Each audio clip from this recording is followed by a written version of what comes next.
Alright y'all, welcome back to the channel and to some more turkey patterning, and today we've got a combo that one of you guys requested for us to test recently. You said you thought that it might be a good combination, and I agree with you. I'm betting that we see some pretty devastating results from it. We know what these shells can do, but they are a pretty hefty payload, so it takes the right choke and the right constriction to really get the best out of them, and we might just have that combination out here today. At least, that's the thought process, because in theory, it should work. Before the shells we've got, I brought out some more of the Rocky Ridge TSS loads. These ones being the 12 gauge, 3 inch, 2¼ ounce payload of TSS 9s, moving about 1200 feet per second. These are a hefty load. 2¼ ounces of 9s, that's a lot of shot flying down range. They're not very pleasant in the recoil department either, and they're not very cheap, but Rocky Ridge makes some great stuff. So if you're a TSS guy and you want a big shell, these might be a pretty decent option for you. Although, of course, in 12 gauge, you don't have to run a shell like this if you don't want to. But these typically give some nasty patterns, especially if you get the right choke combo. So as for the setup we're running them in, I brought out the Remington 1187. It's got a 28-inch barrel, and our choke is an Indian Creek. However, this is a 670 constriction Indian Creek. I believe we've tested these through the 665 with some solid results, but I think it was a little too much constriction for that much payload. So one of you guys said, hey, run them through the 670 and see what it does, because you bet it's probably going to be a very solid pattern, and I tend to agree. So 670 constriction Indian Creek, I would imagine, should work out nicely with these Rocky Ridge loads. As for today's test, we're running it the same as usual. I've got the turkey target set up at 40 yards with the chrono as well. So let's get you guys a view of that target, and we'll see if this actually works out the way that we hope it does. We know it's going to be a nasty pattern with a lot of payload flying down range, but are we going to have a more broad spread with the more open choke, or will the 670 constriction actually help us out some and let the shell do what it wants to do and give us a nice tight condensed area of shot? I don't know just yet, but let's take our shot and see how it performs.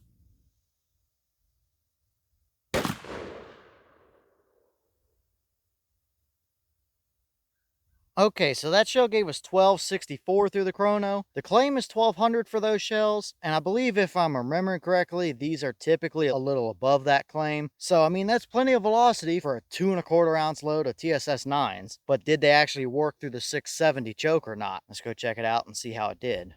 Okay, well, here we are down at our 40-yard paper, and yeah, that is a disgusting pattern right there. Unfortunately, we were low and left. I have thousands of rounds through that 1187, and I don't know if I've ever shot it low left like that. I felt great about my trigger pull. I had my bead right where I always do, and that just hit way low and left, not where I was aiming. And if I'm thinking about it, I haven't done a ton of testing with that 670 Indian Creek, but I believe in the couple tests I have done with it, it may very well shoot a little low left, from what I'm kind of remembering now that I think about it. Not uncommon for Indian Creek chokes to shoot low from what I've seen and heard, so that's a perfect example on why you test with the combo you plan to hunt with, because that right there would probably need a red dot for sure. That is a filthy spread of pellets. You've got a nice hot core area right around the bottom left of that turkey target. It is about as perfectly even and uniform as you could ever ask it to be. It spreads out evenly as you get a little farther out in the pattern as well. You don't pick up any kind of big voids or nothing like that. And that is a pretty tight spread of pellets, no question about it. As you get to the edges, you have a couple little straggly bits at the very bottom of the paper, a couple flyers over here at the right and at the top right here and there. But for that kind of pattern, I don't think you can complain about a handful of little flyers around the edges. That is absolutely nasty. That is a straight up field combination. I would hate to see that pattern at 20 yards. So I think it's safe to say that 670 Indian Creek is probably about as perfect of a choke as you could ask for these shells. Now, this may very well be on the too tight side for a lot of people. I mean, that is not a very wide pattern to work with. The turkey target itself is 12 inches wide, and the main portion of your pattern there is probably sub 15 inches wide. So not a ton of leeway. That's probably at the very minimum a 30-yard plus combination, if not 40 to 50-yard range. Anywhere where you would use a TSS 9-shot 4, that's certainly going to do the job. 50-yard capable all day long. If you're hunting cattle fields or something like that and you need to reach out there towards the center and touch them, that pattern may very well do the trick. It's just about as perfectly even as you could want, and right in the dead center. I mean, there's so many pellet holes there that it was cutting just holes in the paper rather than just little pinpoint holes. So I don't know what more you could really ask for. That is devastating. But let's pull the target down. I'll try my best to count our pellets, but in the middle, there's so many of them stacked on top of each other that we may just have to get close to the number. But I think our numbers are going to be pretty ridiculous on this spread.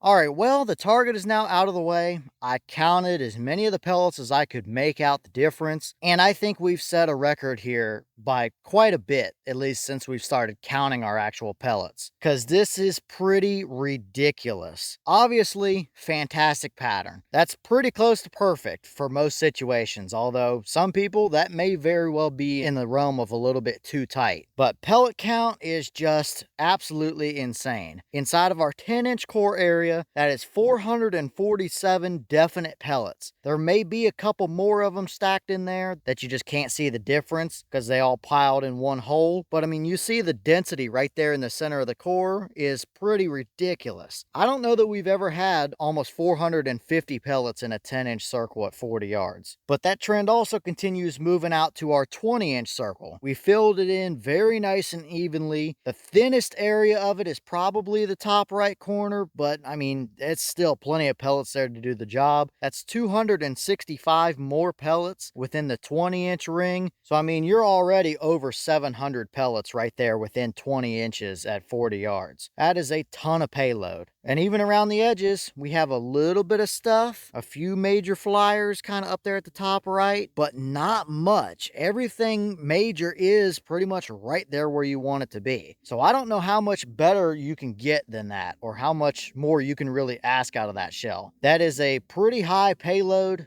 2¼ ounces of TSS 9s. That's a lot of shot. You don't need that much for sure. You definitely don't need this type of shell to hunt turkeys in 12 gauge neither. But some guys want the biggest, baddest shell that they can get, and they're willing to pay the money to get it. And this could be a legitimate contender. A lot of times those guys will also try and run 3.5-inch shells. But if you're one of those guys that's only got a 3-inch chamber gun, I mean, that's 3.5-inch shell performance all day long from a 3-inch shell. So that pattern can speak for itself. 450-ish pellets in the core. It's going to be hard to beat that unless you really stack a shell with a ton more payload. 2.5, 2¾ ounces, something like that in a 3.5-inch shell, or step it up to 10 gauge. That's about the options you got. So devastating performance, just like we thought. And I would say that we couldn't have asked for a whole lot more out of that 670 Indian Creek, except I wish it was a little more centered up, but every bit of the pattern you can see is right there. So that is straight up nasty.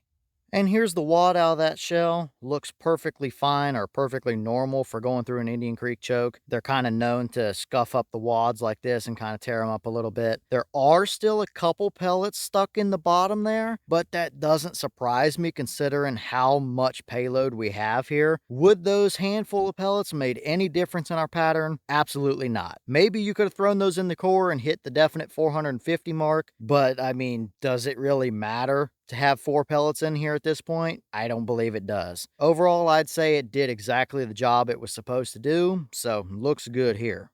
All right, well, I guess now the question is that about as good as it gets as far as patterns go? Quite possibly. I mean, ideally, maybe you clean up some edges a little bit, maybe to get the perfect pattern. You have everything within a 20-inch circle at 40, but I don't think you can realistically ask for much better than that gave you. Is it a pretty ridiculous shell in the first place? yeah, it's a lot of payload at a lot of cost and not very nice in the recoil department. So not a very nice shell to shoot in a bunch of different ways. It's not going to be very nice on the turkey's end either, that's for sure. Again, you definitely do not need this type of shell to turkey hunt with when a typical just field load of 6s that you can get a 25 round box for 10 or 15 bucks at Walmart for can do the same exact job and taking turkeys just fine. But for the guys that want to use something like this and are willing to pay for it, it doesn't get a whole lot better than that right there. I mean, you can't ask for much nastier. That's almost 450 pellets in a 10-inch circle at 40 yards. It's devastating. And I think coming into it, a lot of us thought this was probably going to work out nicely, but I don't know if very many of us expected over 400 pellets like that in the center. So I'm sure that there's plenty of people that are going to be pretty impressed with that as well. I definitely wouldn't hesitate to run it, but it would probably be a field combination. Although I also probably wouldn't pay that kind of price for a shell for my own personal use, but you're going to have to let me know your thoughts about it down below. Is this about what you expected, or were you a little surprised one way or the other? Is this a combo you would actually run, or is it a little too expensive for you, or something of that nature? Is that about the perfect pattern for you? Is it a little bit too tight, few too many pellets, or is that exactly what you're looking for? Is kind of the biggest, baddest, nastiest thing you can get? And I still have one of those shells left.